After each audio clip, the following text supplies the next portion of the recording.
Welcome to Not Milk Never Milk. Subscribe if you're lactose intolerant. You start by confirming compatibility and battery state because a dead battery stalls everything. Once done, enable Bluetooth on your phone and open the lock app. You then approach the tow hitch, position the lock shackle through the hitch hole, and seat the lock body against the link. Make sure the shackle aligns straight. Misalignment prevents pairing. Press the physical button once to wake the device, then tap pair in the app to begin the secure handshake so the device and phone can talk. You will complete pairing by entering the default PIN or scanning the QR code printed on the lock. This verifies ownership and avoids accidental connections.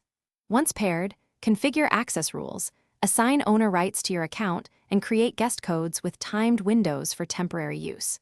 Enable auto lock so the device secures after release, and grant location permission to improve connectivity.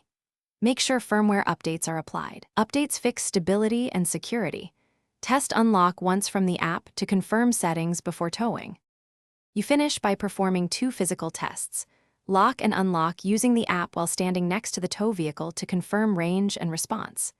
Make sure the shackle is fully seated and the indicator shows locked. Carry the mechanical backup key and an external battery pack for emergencies. If something goes wrong, pairing or unresponsive button, restart your phone, toggle Bluetooth, and if needed, perform the lock reset procedure in the manual, then repair. That reset usually clears stubborn connection problems quickly.